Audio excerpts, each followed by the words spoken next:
Hi, everyone. Good to be here today.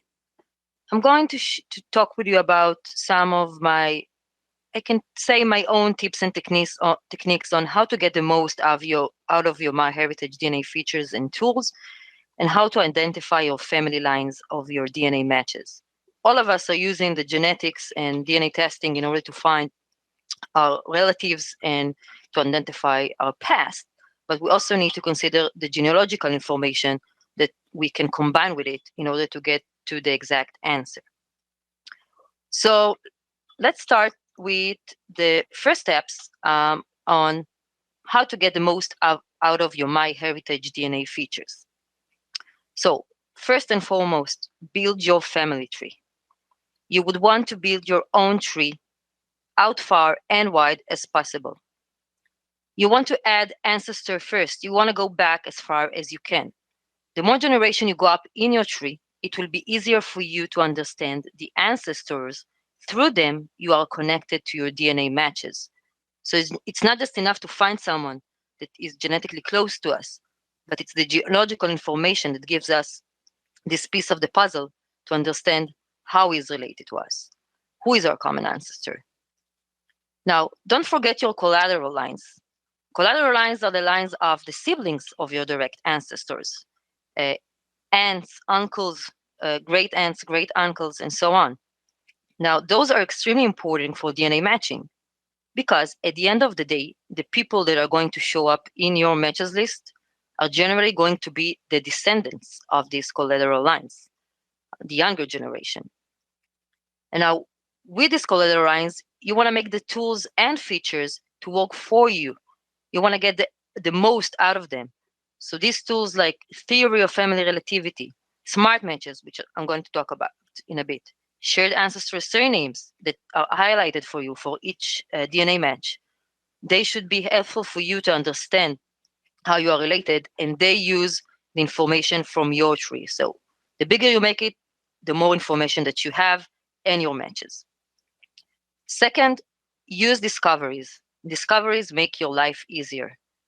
It's not that it's not just that you should use smart matches and record matches to add more people to your tree, but you can and also should use them to add more information about the ancestor and the people in your trees. Now, trees with higher quality provides more clues to identify common ancestors between DNA matches. The size of the tree, the amount of information in the tree, like birth, death, marriages, migration events, and also the correctness of obviously of the information, these all affect the quality of the tree. Now, third, if the information that you see that there is in the both trees that is used for smart matching is incorrect or was inputted wrong by you or by someone else, MyHeritage cannot see it if it was incorrect. So you eventually you can end up with wrong information that can mislead you. So always make sure that you review the genealogical data in other people's trees and also in your DNA matches. And you use this data only if you trust that it's correct. So you need to review it and you need to trust it. So treat it with caution. Also, afterwards, you can use the DNA results with the genealogical tool. So as I mentioned, the shared surnames, the shared places, the smart matches are all the genealogical tool that completes your research question, how this DNA match is related through me.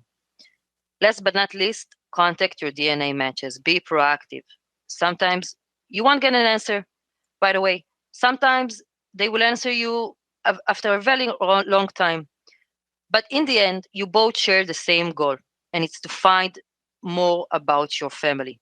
So be proactive, don't be afraid, contact your DNA matches, share your information. That's the closing final point of the loop to understand how you are related. Now let's look at another genealogical tool that can help me learn more about my DNA match, and it's the shared ancestor surnames, which are the surnames of my ancestors, my great-parents, great-great-parents, and so on. And they also play a vital role in the family history research. Now, we identify the surnames that you and your DNA match have in common and bring this to your attention. An ancestor surname that you and your match share could point to the identity of the shared ancestor from which both of you inherited the same DNA segments. So in this example of me and Eric, first of all, Eric doesn't have the same last name as mine. My name is Zrihan as the last name. Eric has a different last name. So I don't have a quick hint here from which side Eric is related to me and how exactly. But once I look at our shared surnames, I can see that Zrihan, which is my last name, points me to the surname of Eric's ancestors. They all, his grandmother, his great-grandfather, and his great-grandmother all share Zrihan. Next, we have also the shared ancestral places. Kind of like shared surnames, we look at the information in your tree and in your matches tree, and we see if you have shared places. Shared places refer to either towns, countries, or US states that appear in both trees, and refer to events like birth, death, and migration events. So it's important to look at the shared ancestral places because it's also indication that you come from the same family. In the 21st century, we have a lot of migration stories that comes from our older generation, from Europe, North America, South America, everywhere. In my case, even Africa. So to know that the DNA match has ancestral places that are similar to mine also helps me to identify from which side we are related and how. This is me, and I got my DNA match with Gabrielle. Now, at first sight, I'm seeing the DNA match quality, and I'm looking and I see 1.4% of shared DNA, which is 26 centimorgan. Not a lot, not something that I usually can work with. And the estimated relationship suggests that is somewhere between my third and fourth cousin. Now, this is very far. I mean, these are the relationship ranges that it's hard to identify. Sometimes you say, okay, I don't have anything to do with this information, and I don't have any further need to investigate that. However, I asked my father to get tested, and you can see him in the first row of the shared DNA matches. So after I got my dead results, I've looked at the shared matches between me and Gabrielle, and I saw that my dad appeared there. So first of all, I know that Gabrielle is related to me through my paternal line, sorry, and that my father, who shares with me 50%, shares with Gabrielle 4.4, which is significantly higher than what I share with Gabrielle. And look at the estimated relationship. First cousin once removed to second cousin. Now, this is something I can work with. This is narrowing down the results, and I can more easily identify how Gabrielle, through more research work, but still very much easier to identify how Gabrielle is related to me, or more correct, to my dad, and then identify the common ancestor. So this is an example why it's important to test older generations, your parents, your great parents, and so on. Now, you may have noticed that on top of the shared matches list, there's this sort button. This is a new feature that we introduced not too long ago. We actually decided to add it after hearing a lot of users asking for it, and we saw how much you'll have to work with the shared DNA matches and how much information it gives you. So this sorting option basically gives you the option to decide how do you want to sort the shared matches list of your DNA match. You usually get quite a long list of shared matches because after all, we're looking for relatives, and we all have different clusters that we are related through. So by default, the matches are ordered in the way that we take the amount of shared DNA with you, the amount of shared DNA with Gabrielle. We sum these both numbers, and then we sorted the matches by the highest amount to the lowest. This is to allow you to see the matches that share the most DNA, either with you or with the DNA match. But now you can also sort this list and sort it by either the shared DNA with you or the shared DNA with the match. So let's choose, for example, the shared DNA with me. So now I see that the first choice is Aaron, which is my dad, and David, which is Gabriel's son and my third to fourth cousin. But if I sort it by the DNA matches that share the most DNA with me, now I see something interesting. Now I have Max, and now I have Daniel here also. Well, Max is kind of far from Gabriel, but look at that. Max and Daniel share a substantial amount of DNA with me, Max especially, above 500 centimorgan. So I can use them to look at them first and not to scroll down through the list. I can use them, see them, identify them. It will be more easy for me to understand how they are related to me, and then from them to move on to Gabriel. So I can switch the view and get information that I need. I can do it by the shared DNA with me, and I can choose by the shared DNA with Gabriel, for example. And if I click that, then we see also matches that we haven't seen before, like Josh, which is Gabriel's half brother or nephew, and Catherine, which is Gabriel's first cousin. And now it's easier for me to take these matches and maybe build Gabriel's tree and then connect it to my tree. So we are going back again to the importance of getting the most information out of your family tree, share it with matches, look at the genealogical information of the matches, and combine the genetic data that you get with your results. Now, if you are not able to test the older generation, you can also test your cousins. So if you test any one of the second cousin, still it will give you a hint how to go back to your great-grandparent. If you test the first cousin, then it will give you a hint how to go back to your great-parent. So it's the upside down way, but it's still very helpful to identify common ancestors and family lines. So, as I said, and I promised to talk about triangulation and explain what is that. And let's explain what triangulated segments are. So triangulated segments are shared DNA segments that you and two or more DNA matches share with each other, and therefore likely all inherited from a common ancestor. So they call triangulated segments from the word triangulation because we have a party of three or more here. You, a DNA match, and another DNA match. When you all share the same segment at the same location, this segment is called a triangulated segment between all three of you. And we can say that this segment was inherited to you by a common ancestor. And we can link this segment, say, hey, this segment belongs to a common ancestor X.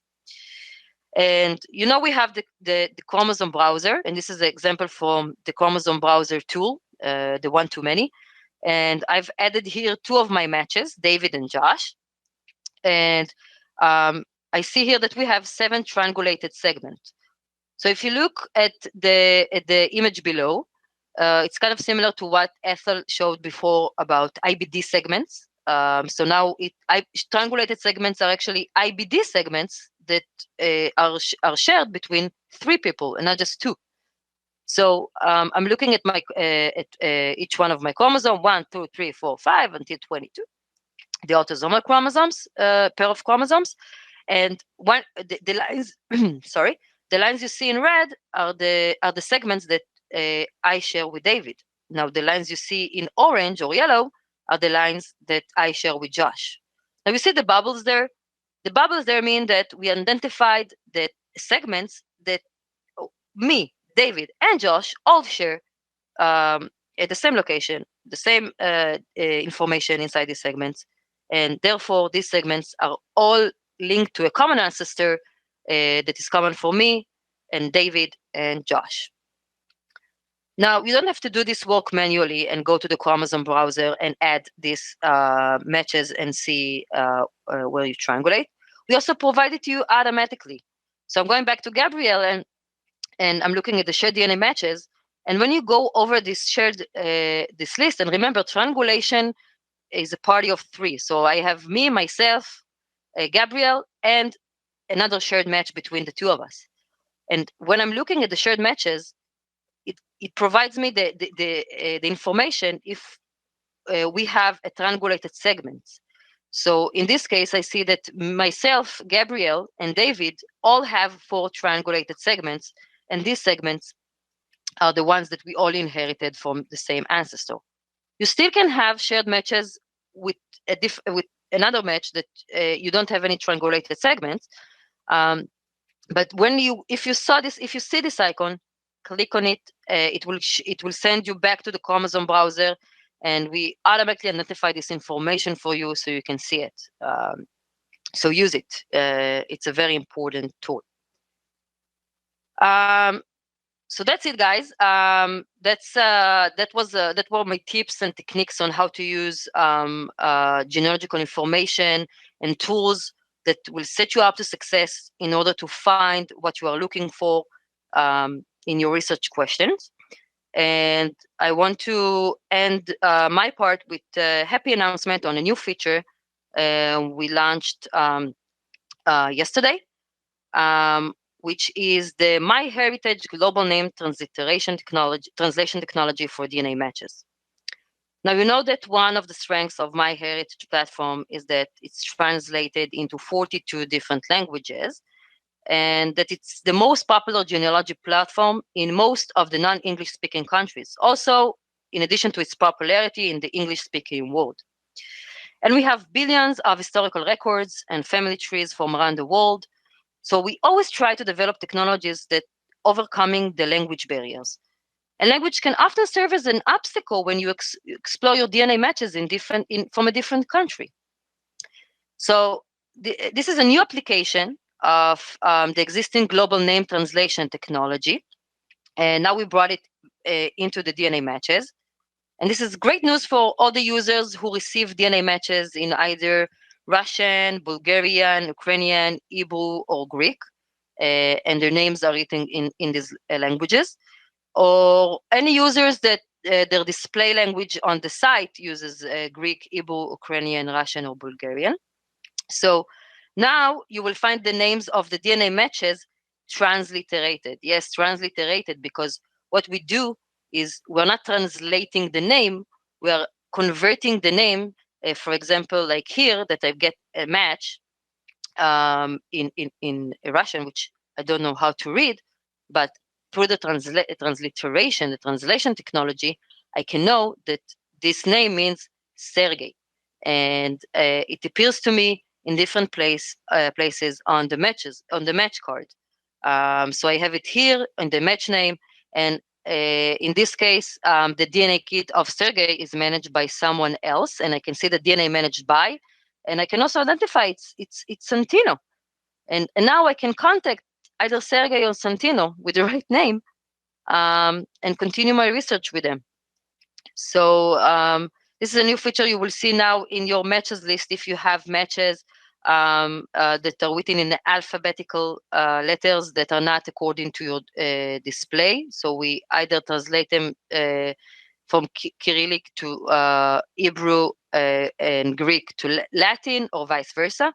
And you will be able to see them on your matches card or in the review match page. And also when you get your weekly emails about new matches that we find for you, you will also be able to view this translation there. So I hope it will help all of our users that are getting matches from all around the world in understanding other names. And that's it for me. I want to thank you all